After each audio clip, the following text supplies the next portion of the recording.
What's up, y'all? MJ Fader here back with another review. This time, instead of a movie review, I'm reviewing a TV show. I probably won't do too many of these, but it depends on what the TV show is. But this time, I had to review a TV show called Better Call Saul.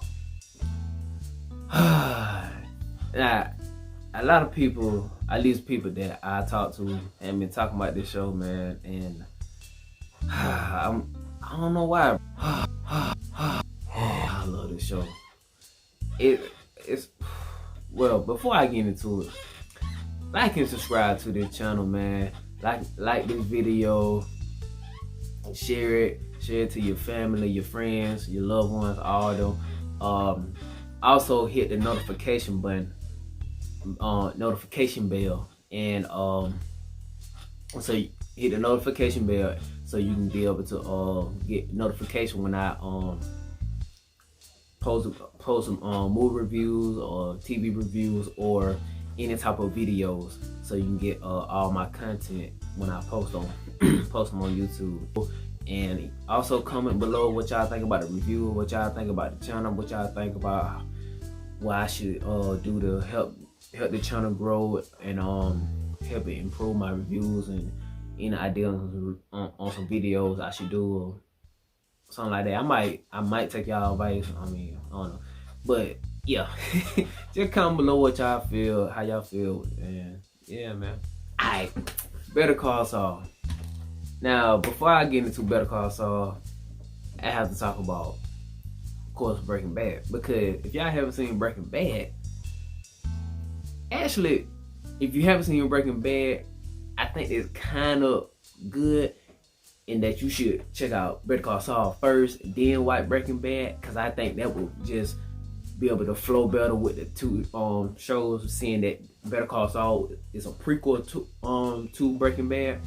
But it really doesn't matter, really, because both of them still are great shows on their own.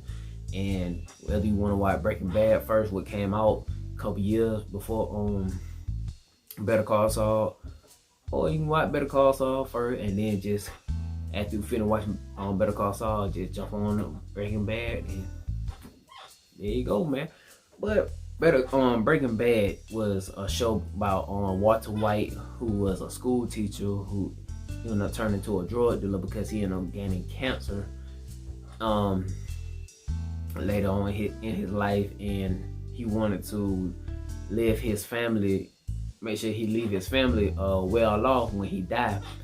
And all he really wanted was to gain enough money, real fast money, and then stop, and then set his family up, and then when the council finally do a job, they be set. But it ends up taking a turn into him being more than just end up taking a turn and for the kind of the worst, I guess, because he ended up getting way too deep into the game, and it became more than just about the money. It became more about his ego and his pride. He ended up taking out pretty much the biggest cartel kingpins in the whole Western Hemisphere, and yeah, man, he ended up having a whole lot of weight before he died, and with that, he ended up getting a lot of people killed. A lot of bad guys, but a lot of people a lot of loved ones and family got hurt also in that process. And that's the main part of the show, but all the side pieces of the show, like boy named Jesse, who was his partner doing the whole thing, and his partner doing the whole thing, who was also a drug addict, and you get drug addict, and you see how he transitioned from being just a junkie and a little scrub-ass drug dealer to how he had to overcome the drug addiction, so many losses of women that he fell in love with, and everything, man. It's so much drama in this show, bro. Like, it's so many great characters like Guy named Jonathan Banks played Mike, who was just a cold-hearted, monotone ex-cop who ended up being a hitman. Gus Fring, who was a nice, generous restaurant owner of, I forgot the name of the restaurant, Las Pollo Locos, and he ended up being actually one of the biggest drug kingpins in America. Then he ended up taking out his boss, who was the head of the whole cartel, and then he ended up being the biggest bad guy in the whole Western Hemisphere until Walter White took him out. But yeah, man, it's so many great characters, main characters and side characters in the show. I highly recommend y'all check it out, man. And also, a character in the show which was my favorite in the show, but became my favorite in Better Call Saul, which is Saul Goodman. Now, Better Call Saul, just a quick rundown of Better Call Saul. It's about Saul Goodman, who actually real name is Jimmy McGill. It pretty much his origin story of how he came to be. He grew up being like the kid that who understood the criminal life and understood how people like to run game on people who were for the game. You know what I'm saying? He understood folks who like to scam people out of their money, and he tried to look at that and try to be good. Try to be a good person. He tried to tell his parents and other people around him that, hey, you shouldn't do that, and he tried to get them to see see through his eyes, that everything ain't so sweet. Some things is just ain't all that. I guess people didn't really get him and understand him like that, so he decided to take up a life of crime and become a real great scam artist and salesman. But he would sell people. He would try to sell people fake jewelry and get them to buy into some bullshit story that he made up, and he was really good at it, and he loved doing it. He was really good at it, but he was conflicted because he had an older brother who was named Chuck, played by Michael McKean, and he saw that Chuck didn't really like his lifestyle. Wanted his brother to look at him more of like an equal and like really have his brother love him. But his brother could never love him because they were so much different. Chuck was more of the do right and do everything by the book and just a straightforward person. And kind of a guy that was kind of just kind of boring, really boring. He wasn't really a guy that was adventurous and exciting and did things out of the ordinary. And we got a lot of good side characters in the show. One being Kim, played by Ray Seahorn. Ray Seahorn, I think that's how you pronounce her name. And she plays the love life for Jimmy, and she's also a lawyer. And throughout the show, no matter how many times he mess up and do some stupid stuff and put her in a position where she has to decide whether to do something that is morally right or wrong, and she has to choose to do the morally wrong thing just because she has to help him out and because she has love for him. It's very entertaining. She knows who he is and she knows what he does wrong, which at the beginning of the show she doesn't really learn who he truly is until like the end of season 4 and the beginning of season 5. And she's just going throughout the whole show trying to get him to see that he can be a really great lawyer if he just stick by the books and just do everything how it's supposed to be and do everything right, and everything will be okay if he just do good and just get away from the the scammer life. Get away from the scammer life and not be who you truly are, and just try to be somebody else. I feel like it's very entertaining between the dynamic between them two. You know, she's fighting to get him to see who he truly is, but who he truly is something that she's not morally ready to accept. And we're gonna see at the end of season 5 if she's gonna stick with him or she have to go and cut him loose.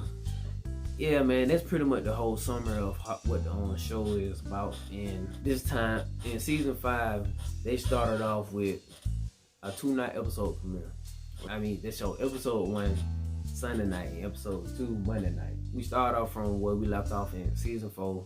Jimmy had decided to finally break bad and go down the path of being a bad guy, bending the rules and doing things, being who he meant to be, which is a scam artist and a great salesman who happens to be a lawyer.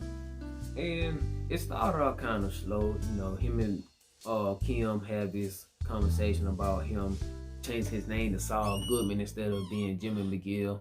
He's very distraught about it because back in season 4, that episode of season 4, he had this big emotional breakdown on how his brother was so important to him, and how his brother was so motivational to him to becoming a lawyer, and who somebody he looked up to be a lawyer one day.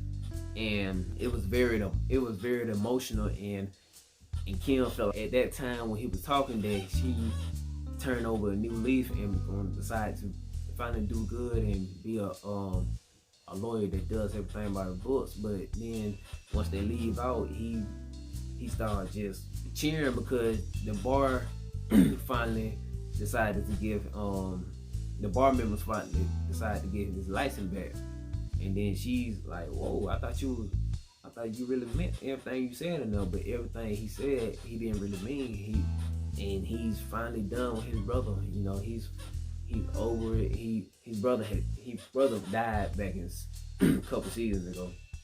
So the episode moves on, and then we get to see where Nacho is at, and he's still contemplating on how he settle things between Gus, so he can get out the game for good and also keep his father alive. Then we also get to see where Mike at right now.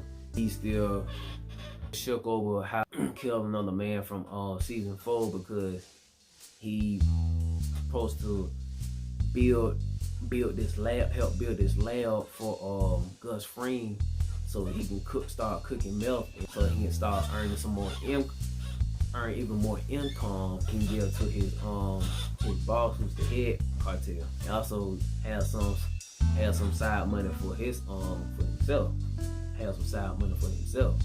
He had to do it in secrecy because if anybody found out about it, that's his ass.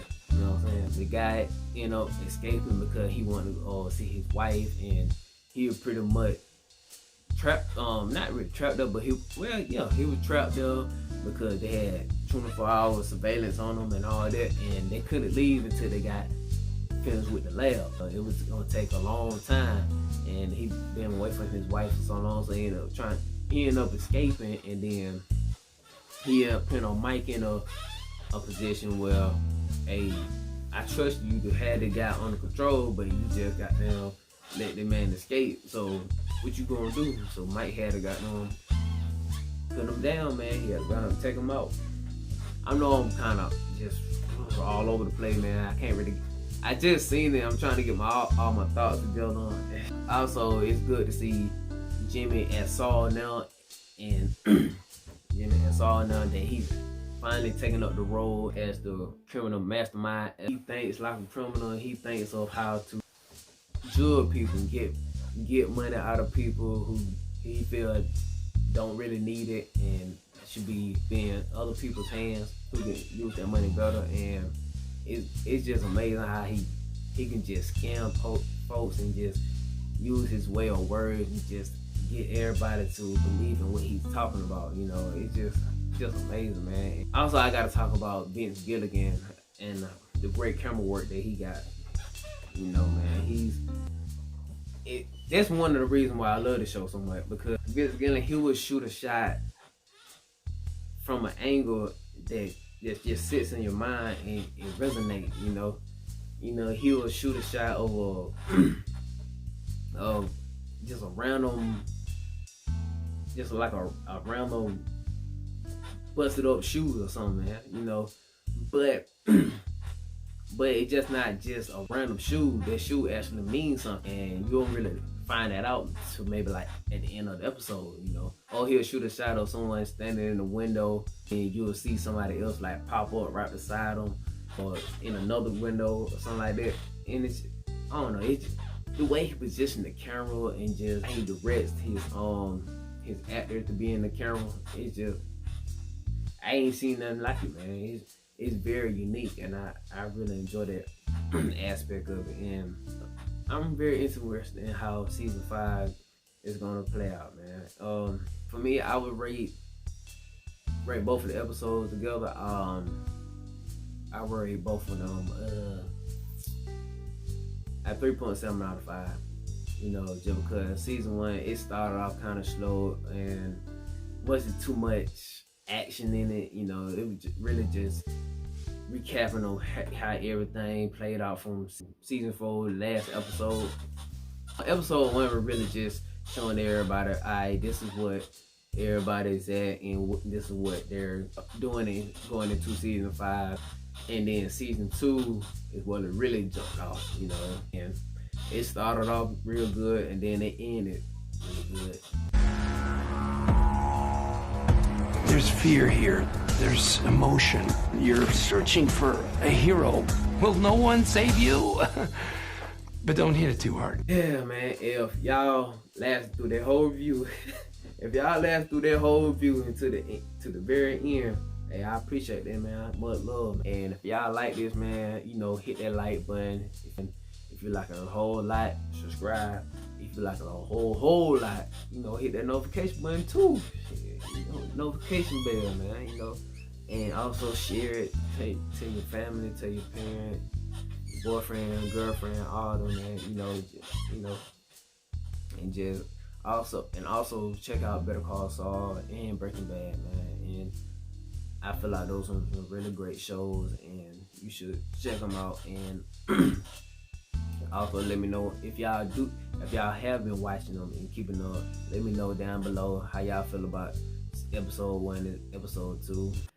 Yeah, man, just keep supporting the channel, man, and I'm gonna have more content. I'm gonna do my best to post more and more to help build the channel each and every day, man. And yeah, man, all praise to God, man. All praise to Allah, man. I love y'all. Much love, man. I have peace.